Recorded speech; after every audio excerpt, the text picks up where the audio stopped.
இரண்டாம் ஆண்டில் அடியெடுத்து வைத்திருக்கின்ற தமிழக வெற்றி கழகமும் அதன் தலைவர் விஜயும் ஆரம்பித்த போது கொள்கை எதிரி, அரசியல் எதிரி அப்படின்னு முழக்கத்தில் முன்வைத்து கட்சியை தொடங்கி நடத்தி கொண்டிருக்கிறார். சமீபத்தில் இஸ்லாமியர்களோட நோன்பு நிகழ்ச்சி ஒன்றில் கலந்து கொண்டு நோன்பு வைத்ததை பார்த்தோம்.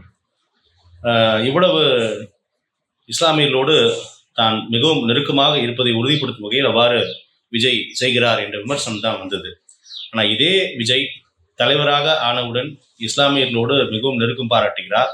ஆனால் அதே விஜய் திரைப்படங்களில் கதாநாயகராக நடித்த போது இதே இஸ்லாமியர்களை தீவிரவாதிகளாகவும் பயங்கரவாதிகளாகவும் அதே திரைப்படங்களில் காட்டியவர் என்ற ஒரு விஷயத்தை பதிவு செய்திருக்கிறார்கள். நிறைய பேர் அதை பதிவு செய்கிறார்கள். நமக்கும் இருக்கக்கூடிய ஒரு கேள்வி என்பது இதுதான்.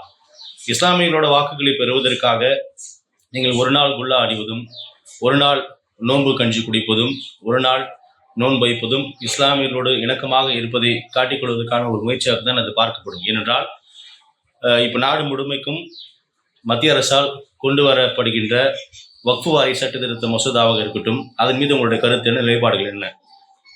இஸ்லாமியர்கள், இஸ்லாம அமைப்புகள் எல்லாமே இது கடுமையாக எதிர்த்து வருகின்ற நிலையில் இது தொடர்பாக உங்களுடைய கருத்துக்கள் என்ன? இதனை எதிர்த்து நீங்கள் நடத்துகின்ற அல்லது நடத்தி இருக்கின்ற ஆர்ப்பாட்டங்கள், போராட்டங்கள், இது தொடர்பாக நீங்கள் கூறியிருக்கிற கருத்துக்கள் என்னென்ன? அது மட்டுமல்லாது இந்தியா முழுமைக்கும் இஸ்லாமியர்கள் மீதான தாக்குதல்கள், அச்சுறுத்தல்கள் தொடர்கதியாகி வருவதை நாம் பார்த்து வருகிறோம். இது தொடர்பான செய்திகள்லாம் நீங்கள் பார்க்குறீங்களா, படிக்கிறீங்களா, கேட்குறீங்களா விஜய்? அப்போ இஸ்லாமியர்களோட வாக்குகள் மட்டும் வேண்டும், ஆனால் அவர்களோட பிரச்சனைகளில் நான் தலையிட மாட்டேன், அவர்கள் பிரச்சனைகளின் போது நான் குரல் கொடுக்க மாட்டேன் என்ற போக்கில் இருப்பவராக தான் விஜய் தெரிகிறார்.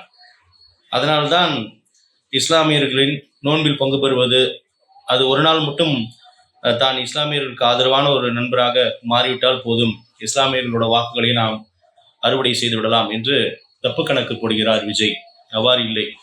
எந்த முழக்கத்தை கோரிக்கை முன்வைத்து நீங்கள் தமிழக அரசியல் களத்தில் வந்தீர்களோ அதில் எந்த விதமான ஒரு குறைபாடும் இல்லாமல் தெள்ள தெளிவாக நீங்கள் அரசியலில் பயணித்தால்தான் நீங்கள் குறிவைக்கின்ற இஸ்லாமியர்கள் மட்டுமல்ல, ஒரு புதியவர்களை வரவேற்கக்கூடிய நிலையில் இருக்கின்ற தமிழக மக்கள் உங்களையும் ஆதரிப்பார்கள். ஆனால் நீங்கள் வெறுமனே இருக்கக்கூடிய கட்சிகளை போன்றே நீங்களும் இவ்வாறு நடிப்பீர்களானால் உறுதியாக எந்த உண்மையான இஸ்லாமியனும் உங்களுடைய இப்படியான போக்கை ஏற்க மாட்டார்கள் என்பதுதான் நிதர்சனம் விஜய்.